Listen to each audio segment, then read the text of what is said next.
it's Shapes, and welcome to another edition of AniTube Digest, where we go over the best and the not so best anime YouTube videos to come out this month of June. I'm going to first give a shout out to a video I'm not going to be able to cover because it's 3 hours. I'm sorry, Argonbolt. I didn't have time. I barely had time to get my main channel video out today, or yesterday, like this past few days. And then I did say I would, I'd at least listen to it while I was at work, and I couldn't get to it. I'm so sorry. I will watch this at some point and give you feedback through DMs or something. But yeah, I just wanted to give everyone a shout out here. Argonbolt did release another mammoth, this time on the sequel to Gundam. I am looking forward to it. I did enjoy the first iteration that was also over 3 hours that I covered in an earlier digest.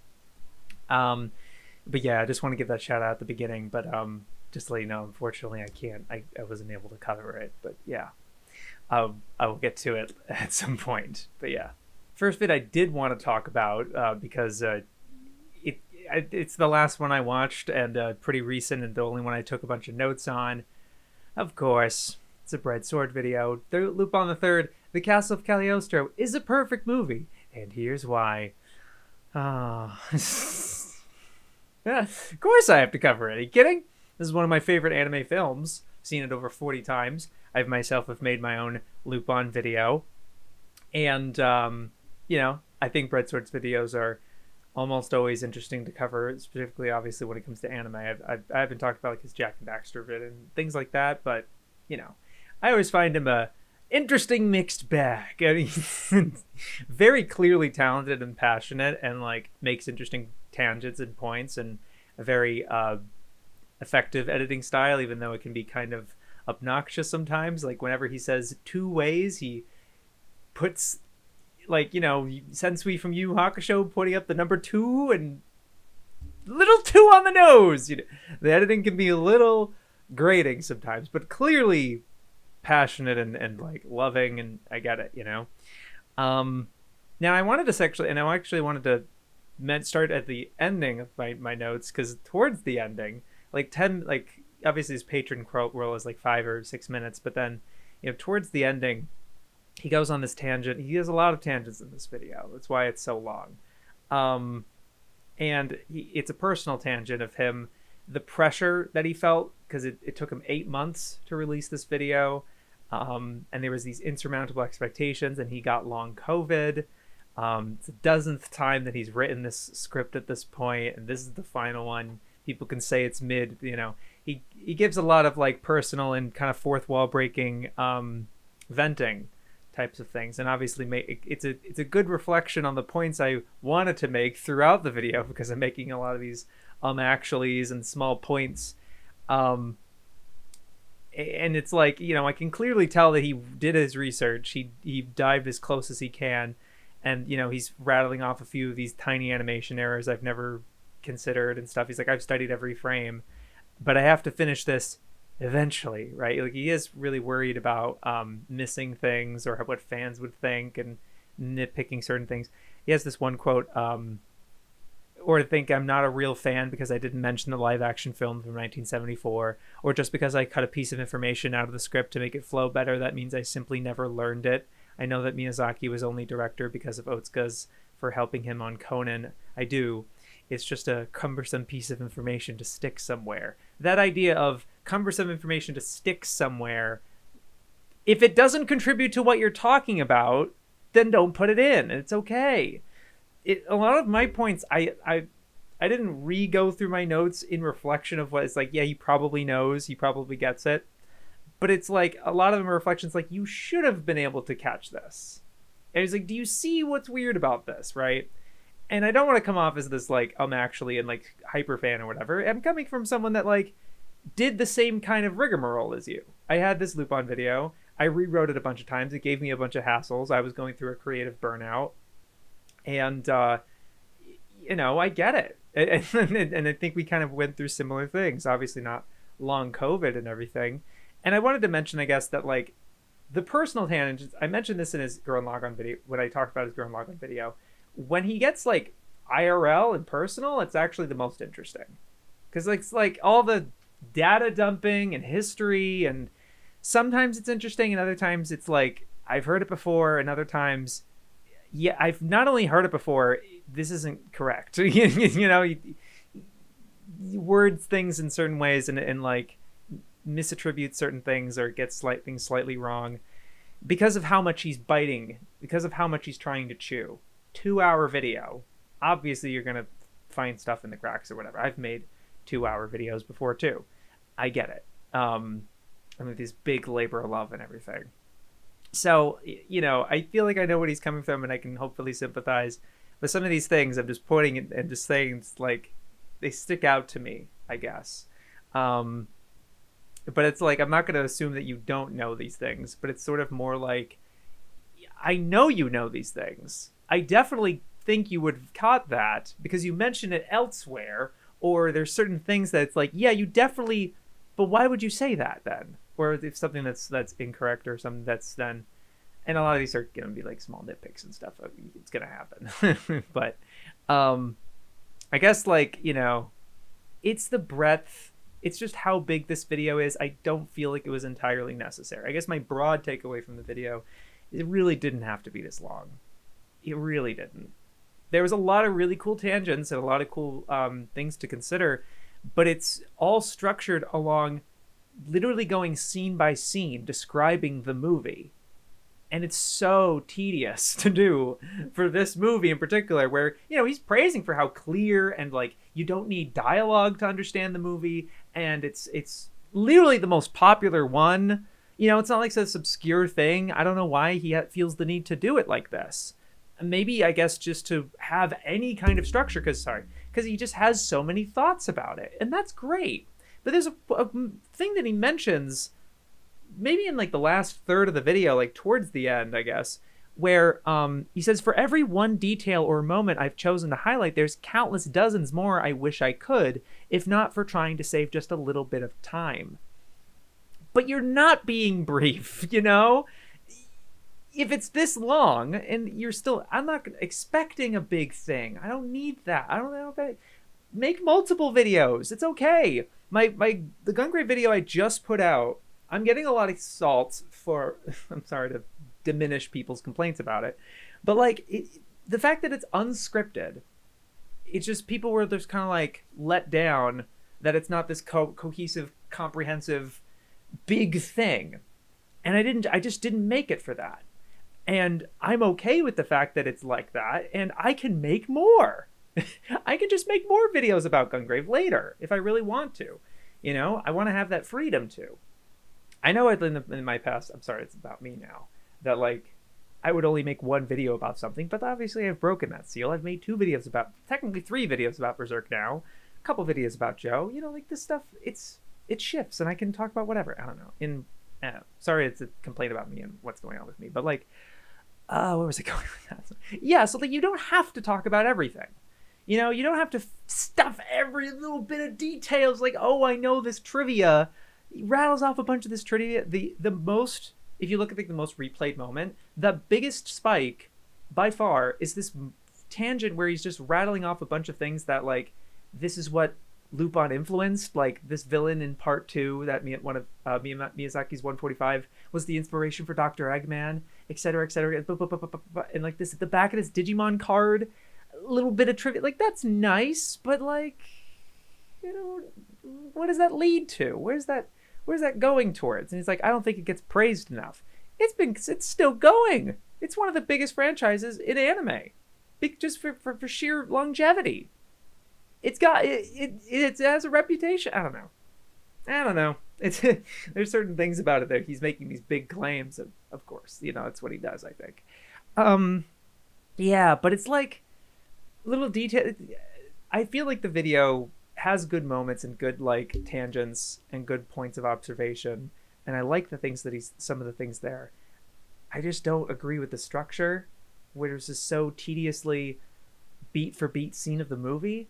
And not even a complete beat for beat scene. You know, he does like skim like one whole chunk of the movie of like between the roof jump scene and them discovering the goat bills, pretty much like around that period. You know, and I don't know, it's to me, it's like, if you're gonna do a scene for scene beat the whole movie, why not the whole movie? I don't know. And it's just the little things like that where it's he makes these things, does certain stuff, but then later either contradicts it or doesn't commit to a certain idea. I guess, I don't know. But that's what happens when you make such a big video. That's bound to happen. So that's why I think that the length of this, I feel it was kind of a detriment on that end. Not to mention just being very breathlessly verbose and long. The intro is 5 minutes before he has his actual title card and title drop. And it's a cool thematic device of talking about like this, about the Kingdom of Babylon and how the records are buried in the sand or whatever. And it kind of connects to how Lupin is this representation of all these past works and stuff. It's a neat idea. It's just very long and very verbose. And he doesn't mention Cagliostro until 19 minutes into the whole video.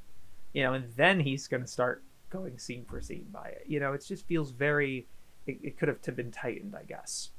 A lot of interesting tangents. I get you don't want to, cut anything, but yeah. It's also like, the fact that like it's the 12th time he's written it, apparently, the 12th draft.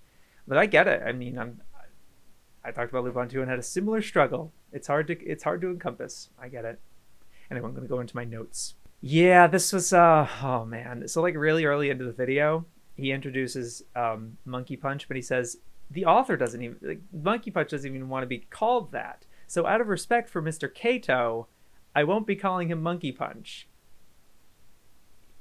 It's Kato. It's not pronounced that. It's like you're going to give him respect and call him Mr. Kato, but you're mispronouncing his name.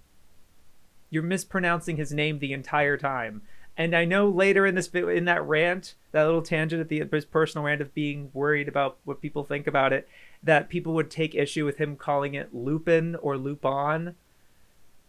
And I get that. Like, that makes sense to me because it's had different pronunciations throughout the years, Funimation or manga or whatever. But like, it's the irony of like trying to pay respect to the author by not using his pen name that everyone calls him as, and you mispronounce his name anyway. Do you know what I mean? It's like, oh, it sucks. It's too bad.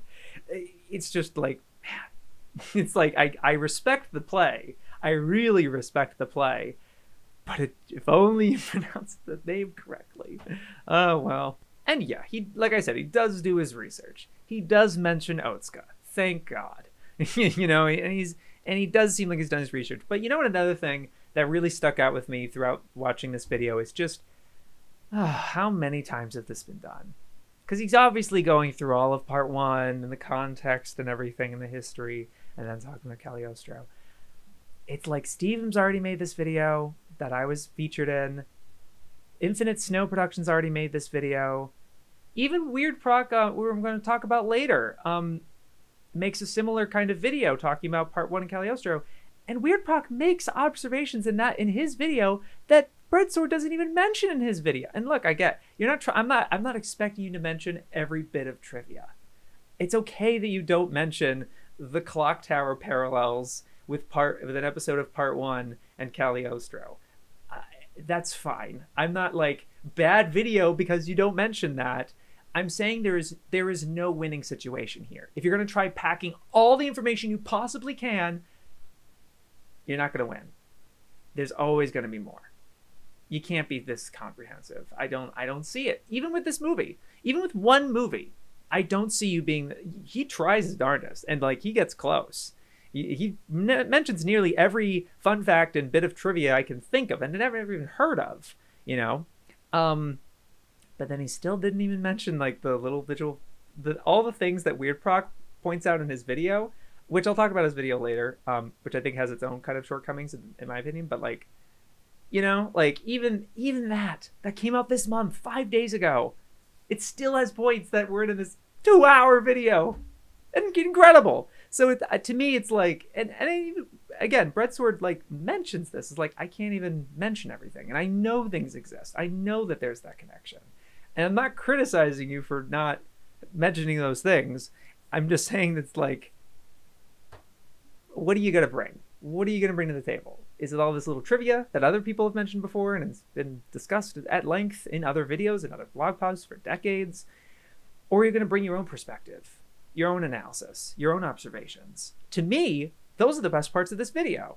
And I made the points of like certain things that you bring up. I'm like, I never thought of it that way. I love this movie, and I never thought about the color theory of the colors with the red, black versus blue, white. Obviously, you have that with the rings and with the nations, but then even the design of the castle, the fact that like all the carpets and the like, there's all these dressings that the Count is included that are all red and black themed to try to make it the castle his. But then the bulk of the castle and the way that the tile color of the roof and everything is all blue and white. At the end of the day, it's still the other family's place. It's just, and then it's interesting that Lupin is green, has a green jacket, that he's kind of a mediator almost. He's a disruptor. And then I think BREADSWORD mentions this, like the whole outside world is very lush and green to kind of have it's separated from this dichotomy, this feud going on. I just love that opposite. I think that's such a great point, and I would keep that in the video, you know what I mean? But there's just so much of like trivia, data, and information and summary. Again, the fact that this whole video, most of this video is like structured around summarizing Cagliostro is just so tedious to me. It's just like, ugh. And it's longer than the movie itself. The movie's an hour 39 minutes. And I mean, yeah, even if you took out the personal tangent, maybe if you took out the personal tangent and the patron thing, it would be slightly less long. I don't know, but probably not. Do you know what I mean? I don't know. It's not a huge point. It's not an actual criticism or blight against the video or anything. It's like, the reason I'm pointing out is just, it does bother me. It is weird that like your analysis is longer than the piece of media itself, because it's like, at that point, watch the media itself, to me. And look, there's going to be some things like, what, we can't talk about shorts in a detailed manner. Well, you can talk about like jumping for an hour. BobSamurai had a video about Tezuka's bizarre experimental anime and all these different shorts.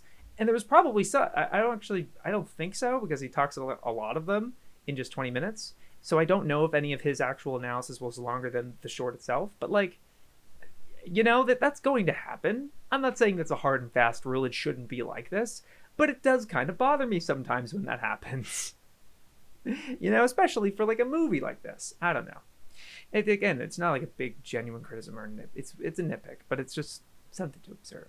He has this really interesting point about the dialogue. Well, first of all, the fact that like you don't even need subs to enjoy this, because he talks about how Spielberg and Lasseter and the Kathleen Kennedy, et cetera, would have watched this movie before it got an official U.S. release, and would just watch it in Japanese and still enjoy it. I like that point a lot, obviously, as someone who's enjoyed a lot of raw anime. But it does beg the question, which audio is he using? Because there is the Japanese audio, but then there's the 2 English dubs, right? And later on, a little ways into the thing, he says this, in both English dubs of the film, both English dubs, Lupin is referred to as Wolf. Literally incorrect. Manga UK, Manga Entertainment dub 2000s, Lupin does not call him Wolf. Literally wrong. How do you make that mistake? How do you do that? Do you know what I mean? Like, no. And that is a significant point, because you're just completely discarding both dubs by making that point, like, oh, they're called Wolf. That's kind of lame because of the whole copyright thing. And I think you're saying it's more lame on the part of the estate, because you make this point that the author would have liked Lupin III, which is probably true just based on your in-depth research on that, which was cool. And hearing about the tangents of that, if that particular author was interesting. And then, he says the English dub changes, then he got his first name from Kenichi, forget his name, Kenichi or Zenichi, to Keibu, which Keibu is police inspector, so it's like Inspector Zenigata, which is dumb. And he kind of uses those 2 points to completely toss the dubs into the trash and just use the Japanese, and that's fine. Subs versus dubs, look, that's fine, but don't misinterpret them. Don't like. And also, fun fact, the subs that he uses for the whole video, if you look, it's not a one-for-one identical thing, but the manga dub from the 2000s that David Hayter is in, the one that I prefer, it's the same translation. It's almost the same. There's some slight differences in the wording, but it's pretty much the same translation. Just saying. I don't, obviously I'm biased towards that dub. I prefer that manga entertainment dub to even the Japanese, as much as I love the Japanese performances. And I found that interesting that he just used the subs that like are very similar to manga entertainment, and then does like make these broad claims that are true of Streamline's dub. They are true, but like not true of manga entertainment's dub. Just saying. Kind of annoyed at that. But yeah, like the tangents he's doing that are not about directly analyzing the movie, but kind of offshoots. He kind of goes off on this like research tangent that he went on, that he dives into for a while. His talk about Otsuka and Miyazaki's passion for vehicles, and he just lists off a bunch of different models of the different cars, identifies the cars that are, in Cagliostro, and how that they, they're characterized, like how that characterizes them in the movie and stuff. This connection of like the big fancy car in part 1 shifting over to the Fiat 500. It was all really excellent stuff. I really liked that talk. I feel like that itself could be its own video. Again, the color discussion was fantastic. I really liked the Count appreciation, the villain in Cagliostro, contrasting him with the other Lupin videos of how villains and how different he is from them, in a good way. Also a really great moment. I also never heard of this connection. Somehow I've somehow never even heard of this, of how pretty much all Miyazaki's women, old, young, side character, main character, have a connection with his mother and her not characterization, I don't want to say that, it's a real person, but like how she acted and all the way that she was, I'd never heard of that observation before somehow. Or maybe I did in like one Ponyo, the encyclopedia may have mentioned it, I don't know. But like, man, that was just like such an interesting, cool point. I liked it a lot. And the Scooby-Doo tangent, yeah, okay. I don't know, bit of a meme and funny little, kind of kept going. It was like, and just kind of in a train. It didn't feel like it built anything substantial. It was just kind of like, look at that, That didn't do as much for me, but like still, yeah, I get it. And then there's one more. The tangent with the musical themes and instruments, the different types of instruments they would use for Lupin's main 5 characters, as well as their character influences. Like the reason they chose these instruments is not just for like they work with their character, but who their character is based on.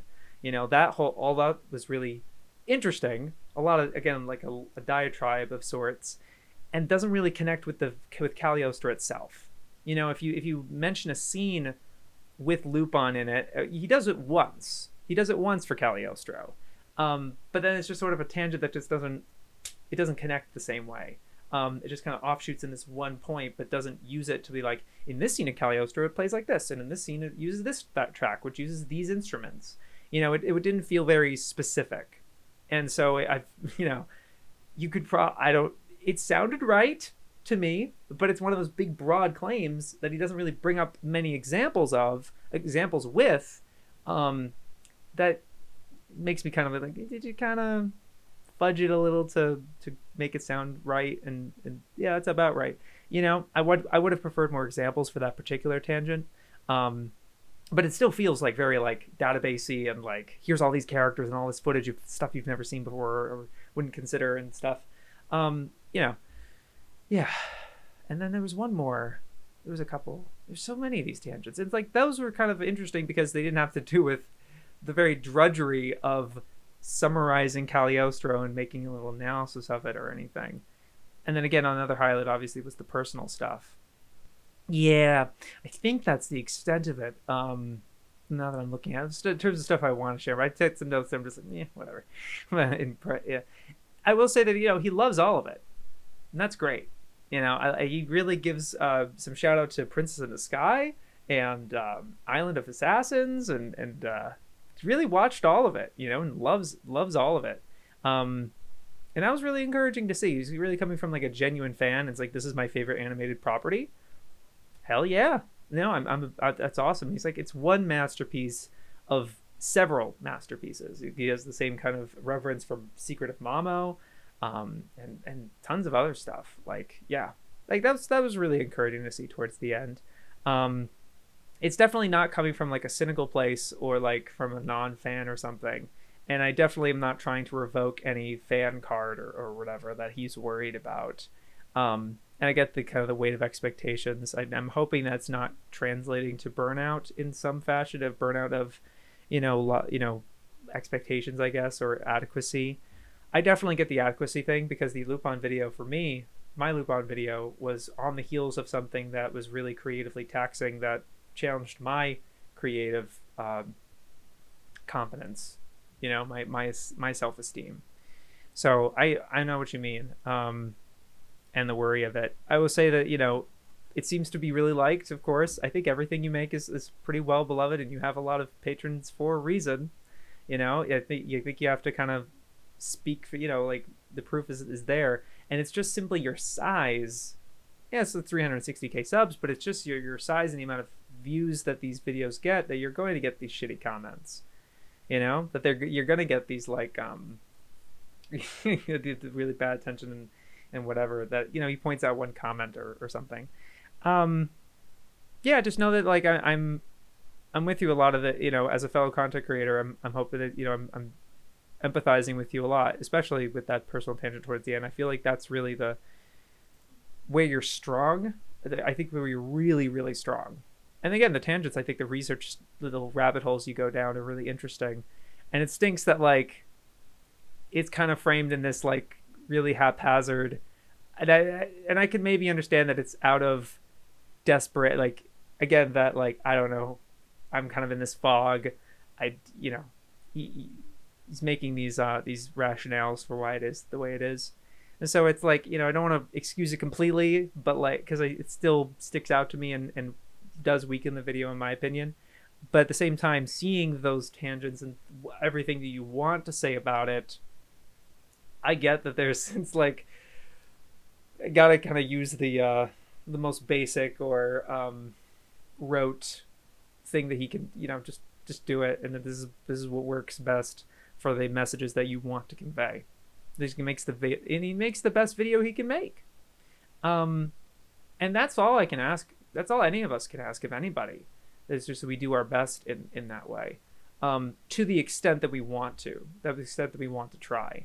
I think that there's, it's okay for a creator to take a step back, and maybe it's like, I just want to give 60%. I want to give 70%, for the sake of putting it out. And I think he alludes to that a little bit too, where it's like, I just want to get it out. It's been 8 months. It's like, I have to finish this sometime. It can't be perfect. Yeah, I completely get it. Yeah, just wanted to give some thoughts on that. And these next couple of videos I watched a little while ago, so apologies if my memories are a little fuzzy on them. The first is from Totally Not Mark, the YouTube comment that changed my life. And spoilers, it was his YouTube comment. I don't know what it was too, actually. I don't know, it was a trailer, I think. But, like, it was him talking about, very personal, it was a very, very personal video, about how Your Name really changed his life. And how he watched the movie and then immediately saw, like, he had made a mistake. That was a very big choice for him. He had literally moved to Japan to become an animation student.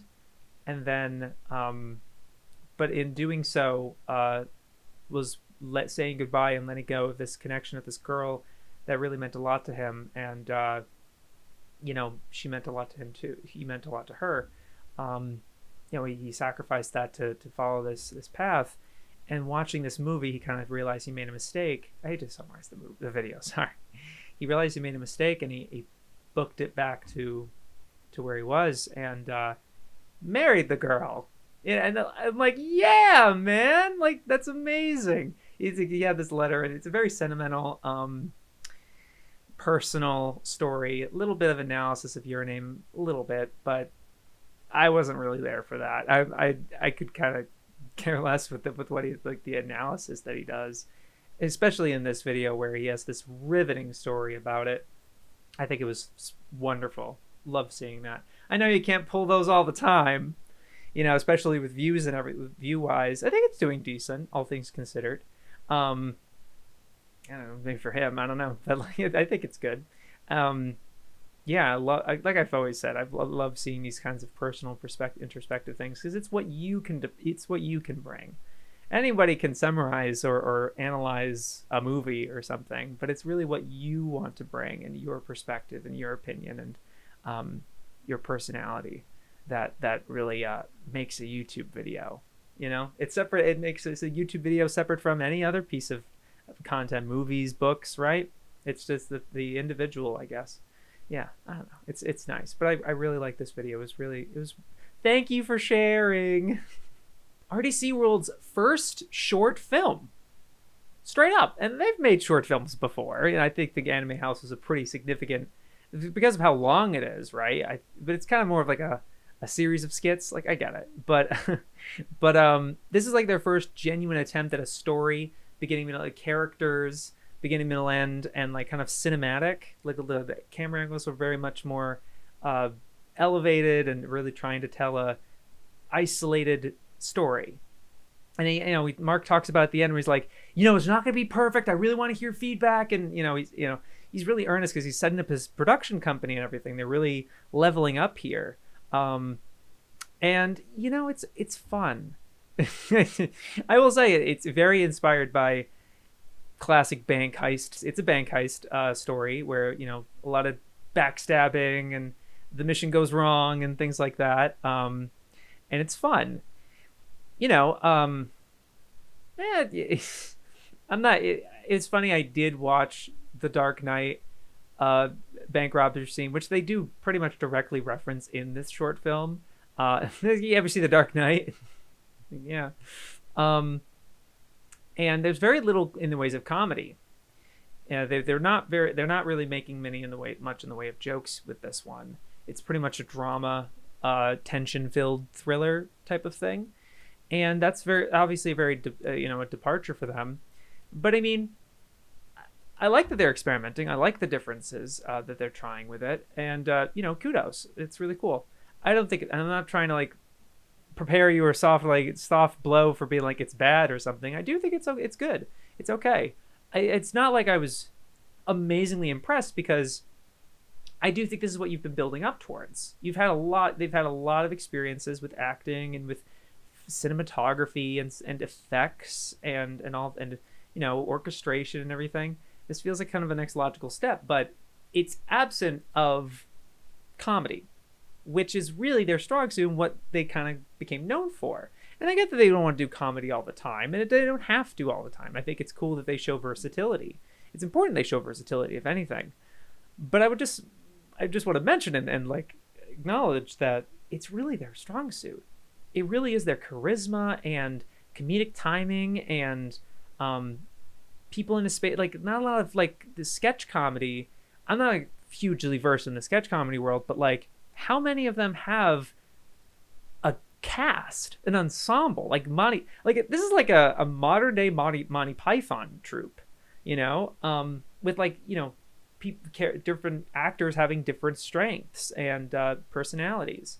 And with multiple people, you have the opportunity to tell a lot more stories than just one person could, who's, like Caleb Sidio, for example, who's playing all of the roles. And that's fun, and he can be a versatile actor in that way. But having multiple bodies on screen just opens the world of possibilities for you. Where's I going with that? It's just like, yeah, I do think your strength is comedy.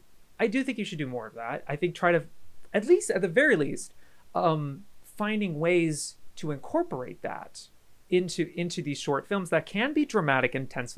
You know, there's certain it's funny, like even in the Dark Knight robber scene, there is slight humor to it. Obviously it's a tense scene and everything, but there's an enjoyment in the dialogue and kind of the irony, or just the way that the tension builds. I think the charisma can still carry through that, but I think they were really hard focused on being as serious as possible in this one. Maybe I'm misremember. I'd seen it a little while ago. I'm not commenting on this watching it, having watched it really fresh. So there could be those little slight moments of slight humor that's similar to the Dark Knight robber scene. I'm not saying that it has actual jokes in that one, but there's I don't know, when the guy gets hit by the bus, right? There's sort of, what bus driver? You know, it's like, oh, yeah. It's not like a funny haha scene, but it has a slight tinge of humor to it. I think they could have used it, but maybe there is that with like the dummy guns and stuff like that, the way that like they're fake or something. And maybe there's something kind of like that, but yeah, I don't know. I just felt like it can have both, is what I'm saying, I guess. You try to be as versatile. It's good to be to try this for sure. I'm not trying to say stick to comedy. I'm definitely not saying that.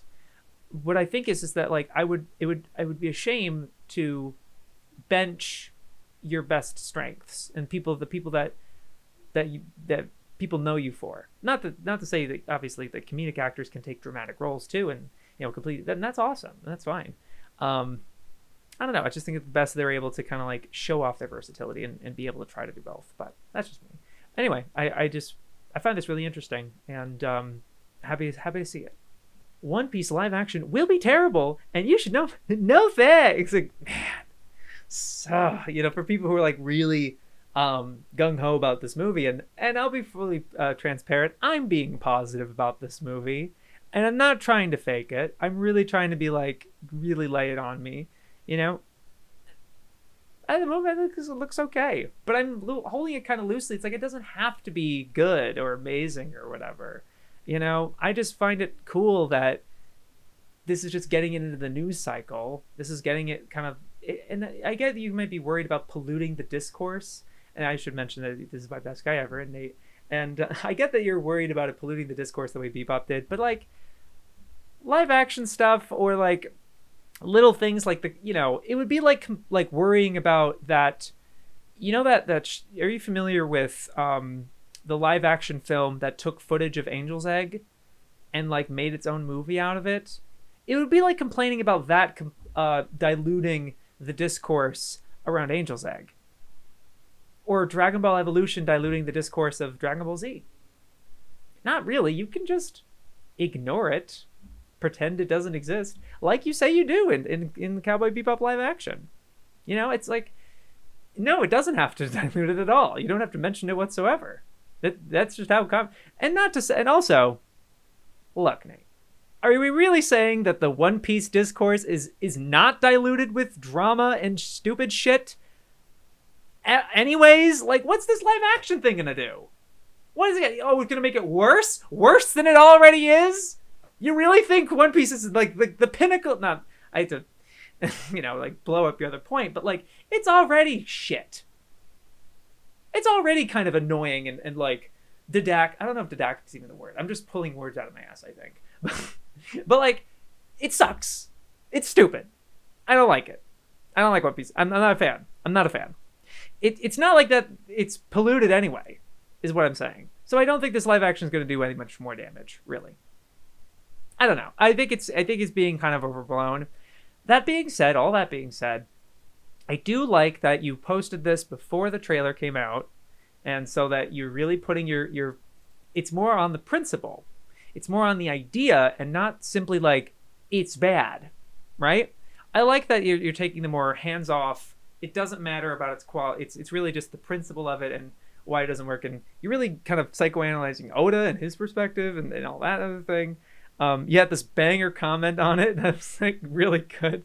And he's like, the One Piece live action will be amazing. I've seen it with my own eyes. Now, excuse me while I get eye surgery. Gosh. Oh, absolutely roasted Goda. Oh my gosh. But like, and I think Nate does deliver this in a way that doesn't feel super aggressive or grating completely. It could have been more annoying. Like this could have been worse. No, I mean, and yeah, I think you just kind of had the best. Now, here's the thing, Nate. Deliver on this neutrality. Don't talk about it. Don't watch it. I'm sure you won't. I was like, oh, mission accomplished, fam. No way. Like, right? Okay. Don't do it. Okay. Fine. Don't, okay. Yeah. I'm just saying, it's just like, it'll be interesting. I don't know. To me, it's like, it's this sort of statement and like planting the flag here only works if the flag stays planted, is what I would say. Cool. Go for it. I'm just saying. It's just, that would be my only thing about making a claim like this, is you really got to stick to it. And I am trusting that you will. I think that you will. You got it. Just don't. don't do it. Okay. I'm sure that's easy enough for you because you haven't watched the anime since 2004. Anyway, just saying, just observation. Anyway, yeah. Look, I again, mad respect to this vid. I think you make good points. I agree to disagree about this subject. WeirdProq having a video out for the first time in a long time. So it's his first like seriously edited video, I guess. But dude his last video was 5 years ago, and then before that he had been recording videos 11 years ago. You've been doing a lot of YouTube longer than me, man. Let's go. But this is about Lupin III ran so Cagliostro could run, and it's just kind of a similar history and comparison type of thing. Although it's more like a 12-minute video, or 11 or 12-minute video, because the last chunk of it is spent giving kind of props and thanks to a variety of creators, including myself. Thank you, for inspiring you and to making this video. I'm happy you're in the game now. It's cool. I'm looking forward to what you got cooking next. I know you just finished this one, but yeah. And to the video itself, as someone who's made a Lupin video, it's hard for me to. It's like, yeah, no, okay. You see, there's a lot of. It was written by this person, it was directed by this. There's a lot of like summary, I think, or just kind of that sort of stuff that it doesn't have immediate additive benefit to me. And then I wanted to make the observation that like when you bring up little points like this about like, look, the thing in this episode is just like this in Cagliostro, and it just kind of kept going as a list like that. And I've done a similar video with my Megalobox video talking about every Joe reference, and I've certainly probably am guilty of a lot of that because there's some 200 references I pulled from that in the hour 48 minutes. But when I did it, when I made that video, I really tried to make a point that everything that I made, every point that I made was this is why it's a reference. This is why it's important to bring up, and not just that it exists, not just that it happened. You know what I mean? I felt like what this was missing when you're bringing up the clock tower. What specifically does it like? What's the added benefit to that? So when you have the clock tower, I mean, I'm just thinking off the top of my head here, it creates an interesting set piece. Not every day that you're climbing on these like big giant hands that can move and the gears are moving and turning all over the place. It creates an interesting obstacle course. It's like, I don't know. And that's just off the, but like either thinking something thematically or like why why would Miyazaki call back to this? Why would he use this again? What does this kind of motif of bills flying into the air kind of represent for Lupin that was important in that episode that was right to translate to bring over to Cagliostro? It's sort of the tedium It's like when people talk about how Hosoda has made Digimon R War Game 3 times just because he's made several movies that have a digital avatar and like a digital world and real world dichotomy. Just because of that, he's made the same movie 3 times. Not necessarily. I think he's doing some different things, but like, why are people saying that? Or like, and what's the use of saying that? Who cares? I don't know. It's like, let the movies be their own movies. Summer Wars. I mean, Digimon R War Game doesn't have the familial drama of Summer Wars, and I haven't even seen Belle, but I know that Belle doesn't even have the familial aspects or anything of those other 2 films.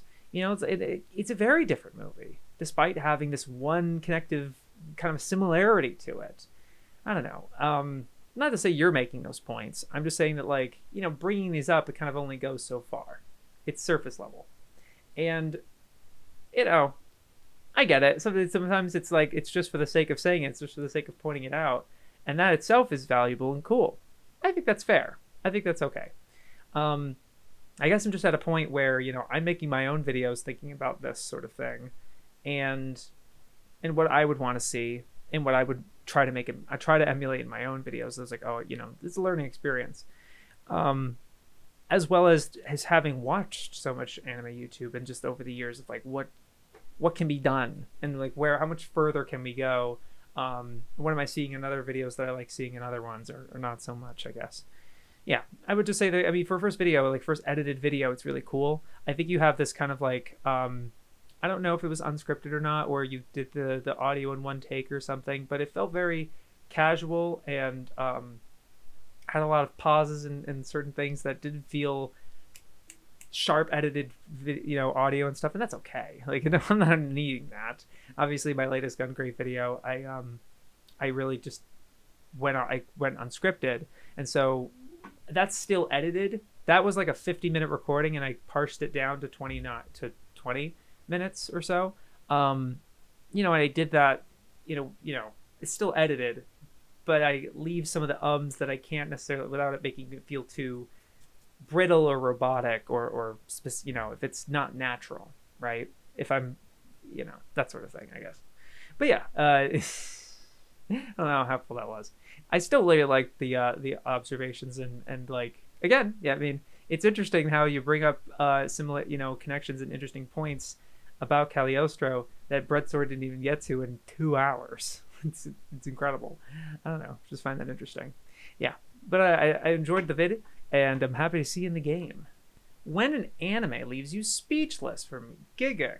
And I like this format. I think there's a new format for him, where he just goes over a handful of random scenes from anime that leave an impression on him. There's like, I think back to these scenes all the time, and none of them kind of, it seems it's one of those things where like none of them warrant their own video or would probably be good to have as a main channel video because of the, some of them are kind of obscure, like Flowers of Evil or When Villains Are Commonplace. It's that Trigger show from 2013.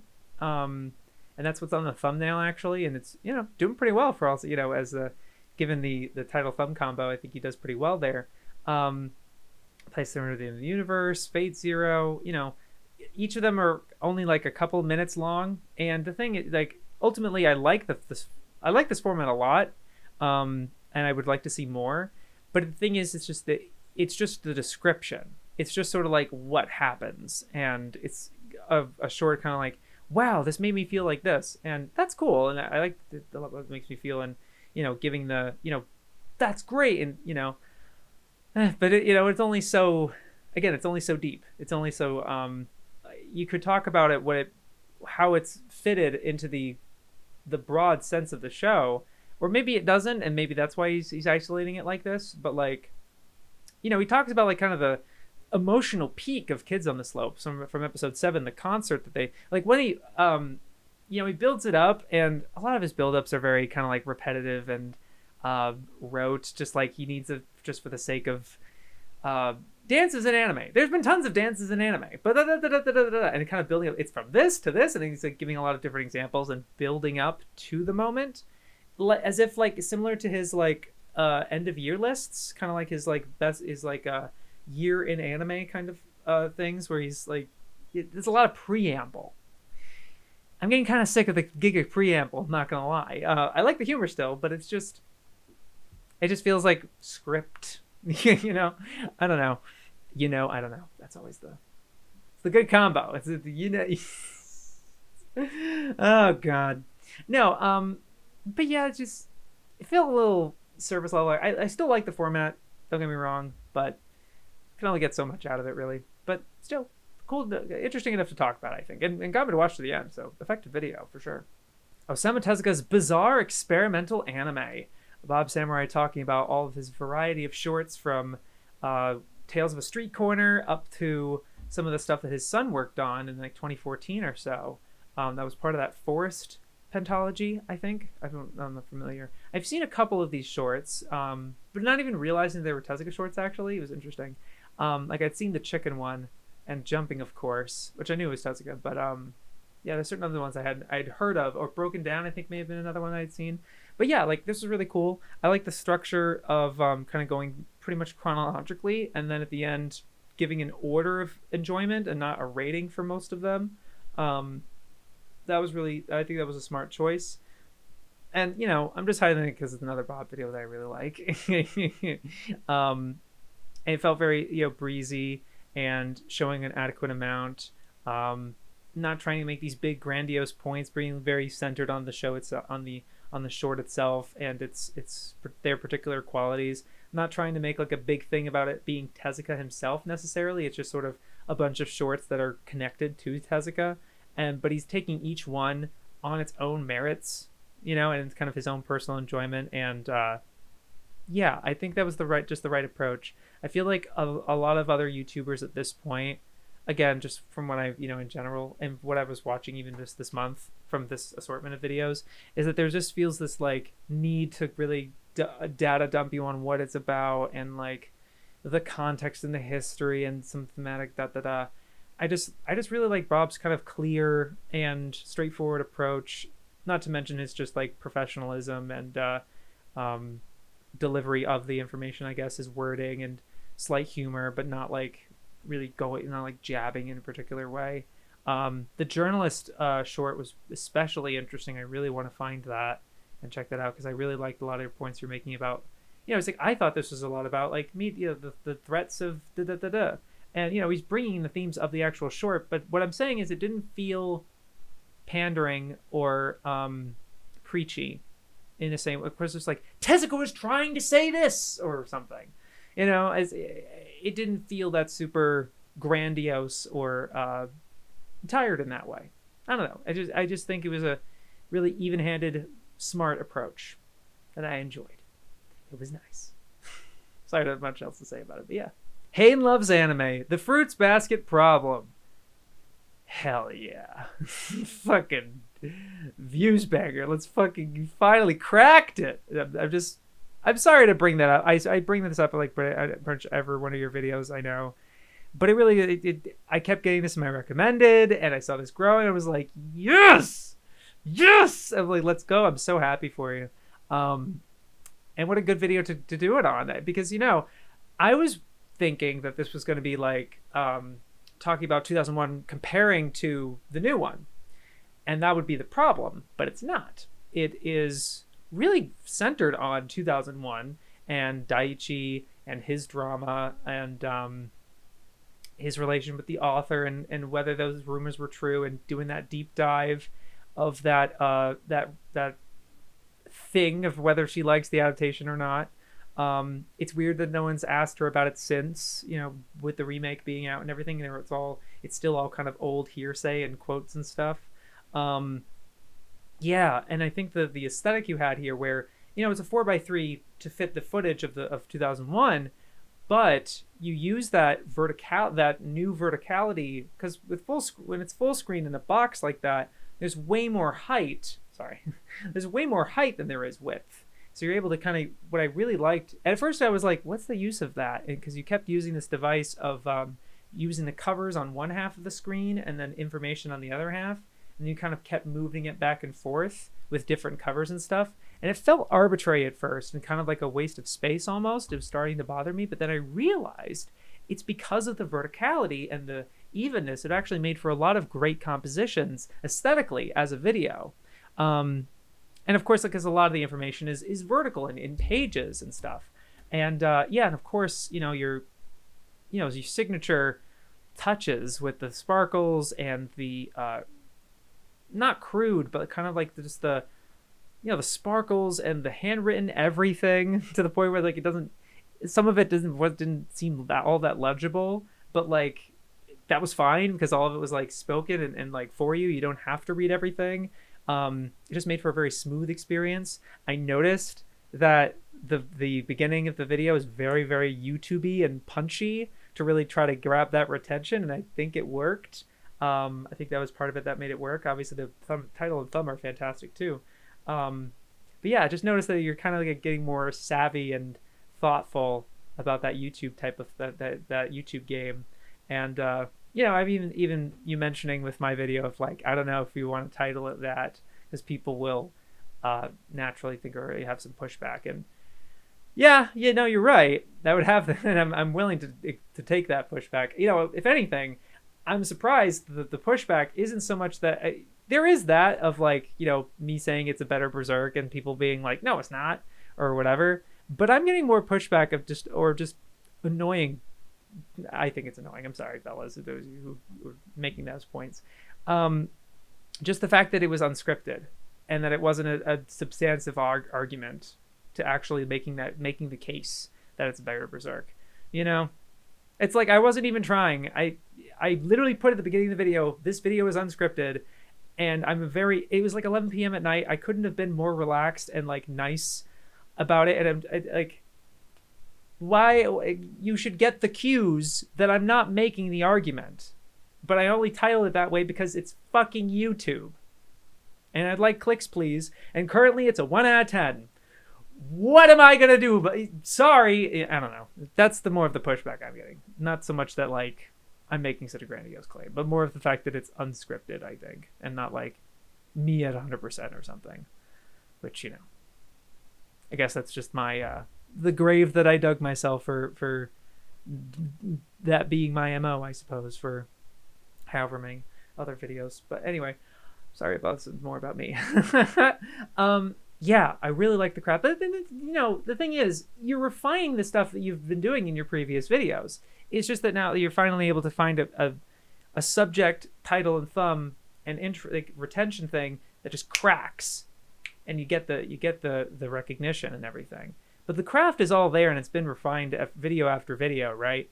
It's the attention to detail, it's the quotes, it's the substantive research. I really like the thoughtfulness and like even the personal introspective stuff you had towards the end about your own father.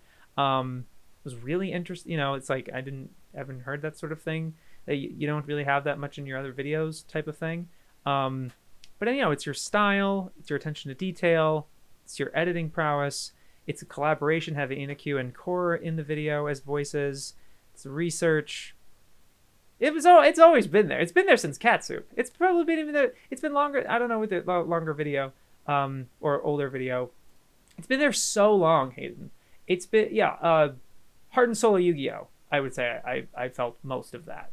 I would say, at least all the videos there, still on your channel, like they're actually public on your channel type of deal. But yeah, you should be proud of each and every one of them, really. And this is just a culmination of those. And I know you're just going to continue it. Apparently this video really kicked your ass, or just it felt that way. I know we haven't talked IRL in a while, but congratulations. Seriously, this is so sick. I'm really happy. And I really think it was another banger in terms of like just the focus on just 2001 was just so. I was so happy to see it. I kind of was okay with. I'm like, I'm not really in the mood to have a comparison of 2001 and the new one, and like, yeah, it kind of stuff happened. I feel like it's been said before or whatever. I don't really know, and so just focusing on that and like really diving deep into it, I think that was smart and really refreshing. Yeah, and just even more learning about the mangaka and just doing all that due diligence is just like love it, love the vid. Absolutely. Well done.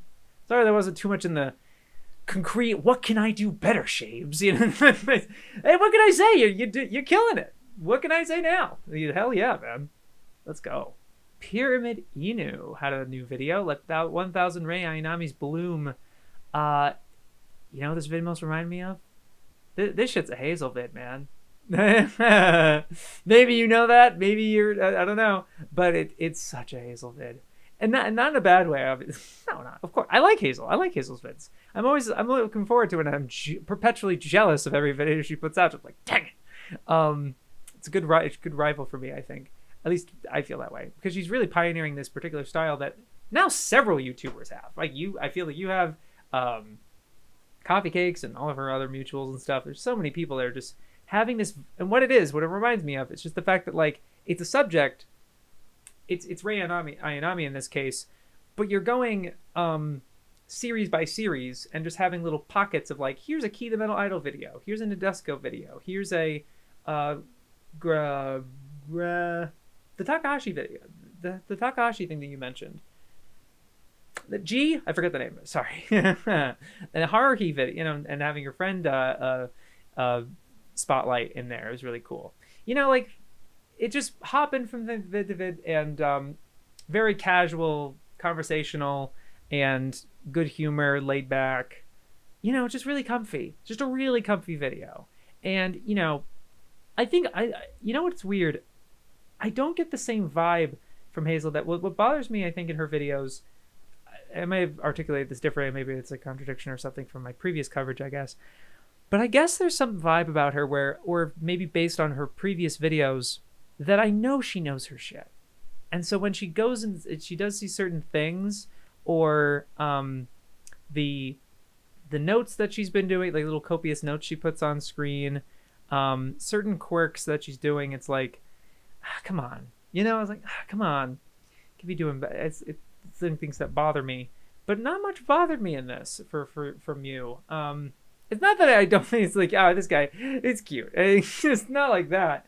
It's like, oh, he doesn't really. I know you know your shit. I think you're especially well versed in stuff. I really like that live action movie you mentioned briefly. It's like, oh, as a movie that Ano totally watched or whatever. I liked that. And but you know what was interesting? Side thing. It doesn't have to, obviously. I have not seen Cyber Team Nakahabara, but I only know about that series because of the movie. Because I haven't seen the movie, but I've seen clips, and it's just like Nadesco movie, which I also haven't seen, and you really convinced me to watch it. Because I saw the series, and I wasn't really big. No, it was okay. But the movie I might actually like more, just because of the aesthetics and the grand scope of it, and the way you described it too. I might actually like it more. But what I'm basically saying is Cyber Team Nakahabara, I'm pretty sure it's the same. I'm pretty sure it's that franchise. It has a similar movie. It has like a similar kind of like elevated, separate, whoa kind of movie. In terms of its, you know, quality of detail and animate, you know, step up movie type of feel, I guess. I don't know. That's the thing I knew about it. But yeah, I guess I would just say that this is very, very comfy, and I liked it. Yeah. Sorry, I don't have too much else to say about it. But yeah, I enjoyed it a lot.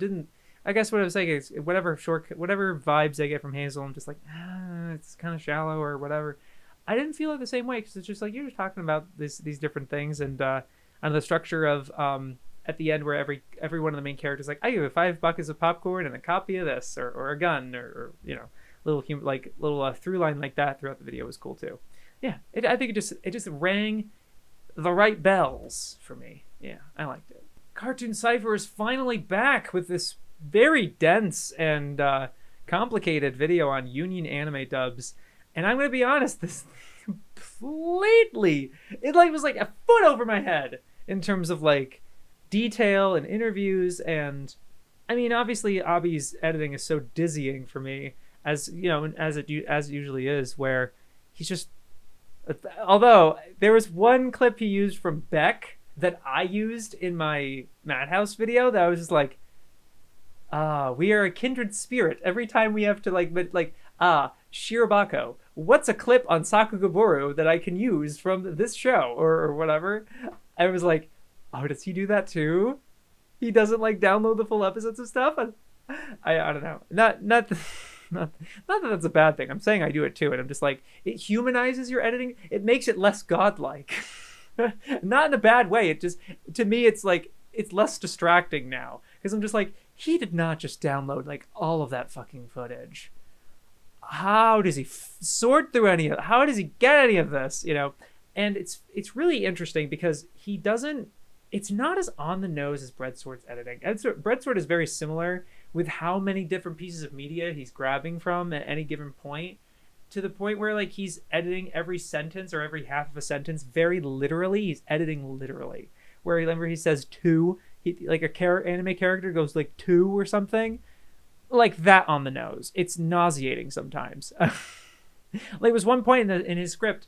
I'm sorry to keep talking about BreadSword, but like he literally timed his scripting, his performance. He was like, a little more time, to a scene from Cagliostro where it pans down to Jigen and he looks at his watch when he says time. That's how on the nose this man is. And like, don't get me wrong, I've been on the nose too with my editing. It's fun. It's fun. I get it. It's just all the time for 2 hours. You know, it's just like, ugh. But Abi, like, there's a lot of, like, there's some on the nose certain things like that he does. But there's so many more moments where he's just kind of aesthetic and kind of like, it's just keeping your attention because they're so cinematic or interesting, or just, you know, from an OP or something like Spy Family. You know, even when there's nothing to do with what you're with what with AJ Cosplay is saying, you know, because a lot of this is so nebulous, and there's so many interview clips, like some sound bites going around, a lot of articles, diatribes, speculation. And you're even talking about, it's like we're just scratching the surface. There's these, it's attached to 8 different topics that we cannot cover, that we would like to cover out another time. And like and then they're making like revelations about like kind of revisions about their old content, where it's like, hey, remember how like a while ago you said that you made a video about why there's only 12 voice actors, and I think in the interview you left in a clip that was like, yeah, we could have done better on that because it's 5 years old. And they're like, no, yeah, it's because of the union. It's because of that. And they're like, yeah. So it's like you're opening this world up more.